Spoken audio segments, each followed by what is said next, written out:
After basing this 3D printed Barbarian miniature, I primed it with Vallejo's German Red Brown and washed it with Army Painter's Strong Tone. After this is fully dried, I apply Army Painter's Anti-Shine Matte Varnish to reduce the glossy finish of the wash. I don't apply any varnish after this step. Once the varnish is dry, I start with the flesh. The primer and wash used was chosen to build the base coat, so I jump straight into adding layer highlights, covering about 80 to 90% of the body where the sun would reach, but leaving more of the underbelly and under the arms and legs untouched. I built this up over 3 to 4 coats, letting each dry in between. Most of the layering I do with liquitex acrylics usually have to be applied multiple times, as many of their colors are transparent or semi-transparent. Even some of their opaque colors are pretty far from opaque. Burnt umber is applied as a shadow. This color, though opaque, is still quite transparent if you add just a tiny amount of water. I carefully glaze this between the highlight and base coat to help slightly blend it, though I don't do multiple applications of this. Burnt umber would be a lot darker than my base coat, so I keep the application minimal, and only just enough to blur the transitions. I apply another highlight with peach, covering roughly 60 to 70% of the surface area that would be reachable directly by the sun's rays.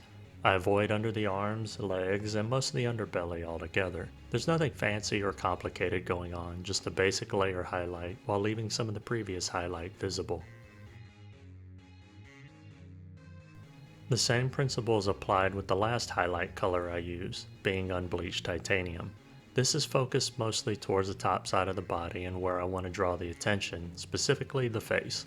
These highlights cover about 30 to 40% of the flesh's total surface area and took about 3 to 4 layers as well.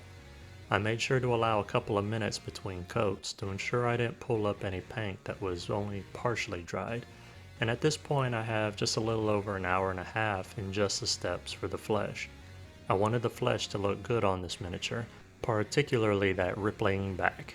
I grew up reading Conan comics and loved the Schwarzenegger movies, well, the first one anyway, and I wanted this to be somewhat of an homage to the great Cimmerian, so for once I took my time, at least with the flesh.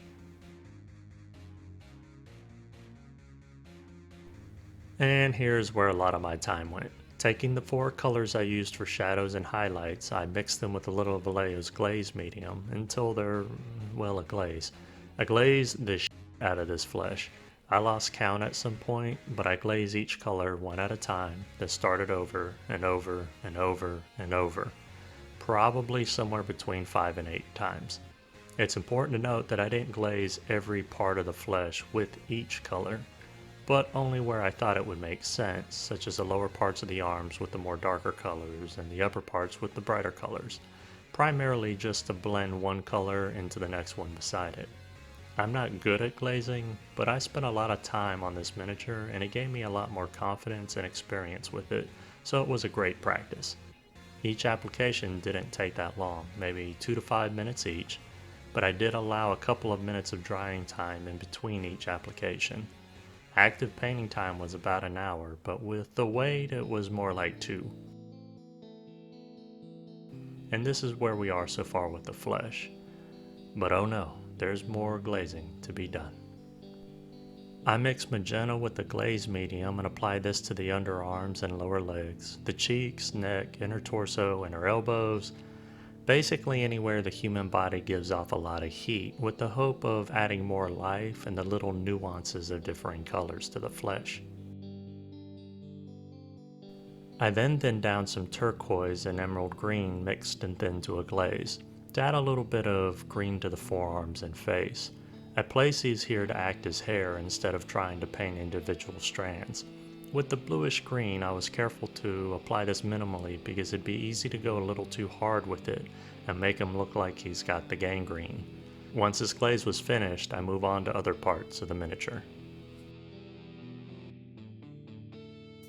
I won't linger too long on the hair, as it was just a base coat of black, followed by ever increasingly brighter shades of grayish blue over 4 highlights, and then ending with a glaze of black to tone it back down a little. The hair took me about 35 minutes in total, though admittedly it's probably one of the weakest parts of this miniature as far as skill level goes.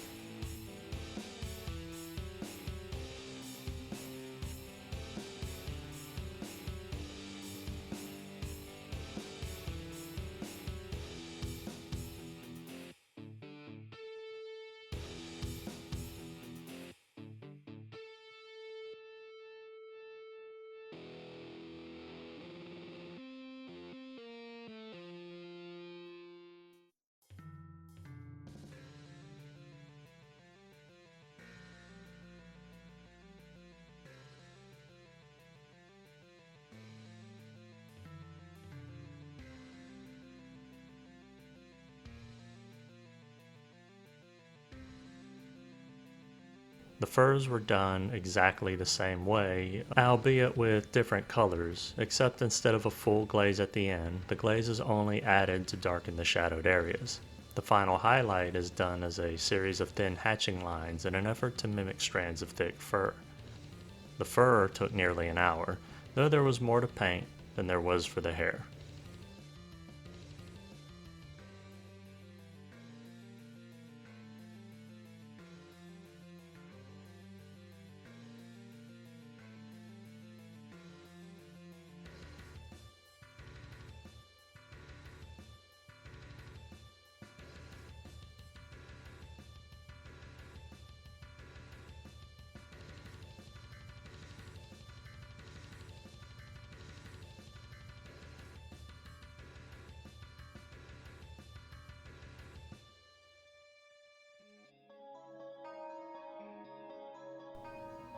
To help keep this video short, and because the steps are pretty simplistic, I don't show the green bootstraps or the rolls around his waist. I'm also not going to show the golden hilt and bracers that were painted, ending instead with the sword blade.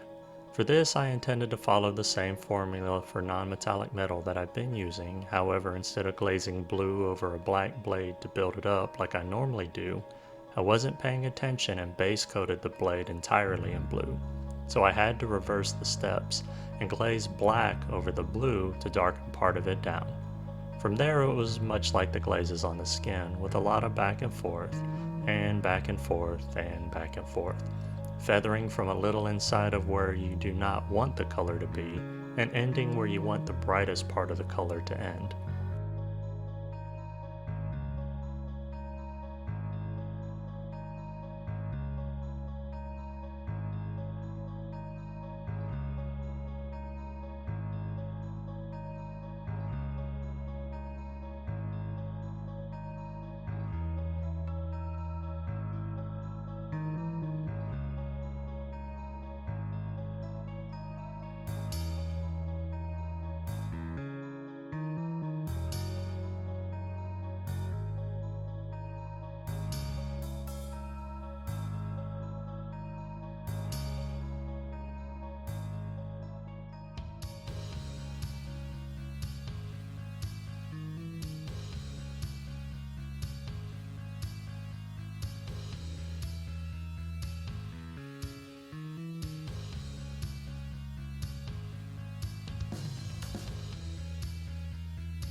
This is what I ended up with. I really like how this came out, but at the same time there's so many things I'm not happy with.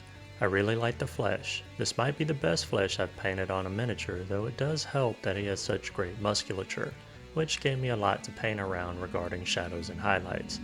Adding magenta to the flesh as a tint wasn't new for me, but using a color like a bluish green as a tint was absolutely alien. But even such a minute amount made a huge impact in tonal variance. I do like how the blade came out, minus a reflective glance. These just don't feel right, especially on the bottom half, but I think if I glazed a little dark green across the bottom to help sell the reflection of the swampy environment, it may mask a lot of my displeasure. The furs came out decent, but the hair I feel like I can definitely do better. I actually think most of my gripes with this miniature come from me putting so much time and effort into the flesh, blade, and base that the rest of it feels incomplete, or that I half-assed it. The gold non-metallic metal could have also been better, with the bracers being okay, but the handguard on the hilt can definitely be better.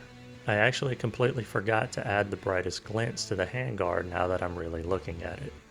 I really need to do some hard research into highlight placements on metals and just in general. I should probably spend a few hours creating a small library of reference materials for things just like this, which is on my to-do list, but I haven't gotten quite that far yet. And that'll bring this video to its end. I hope you learned something or were inspired to paint your own barbarous warrior. If you have any questions, feel free to ask, and if you like the content of this video and would like to see more, you can easily support this channel by liking, commenting, sharing, and subscribing.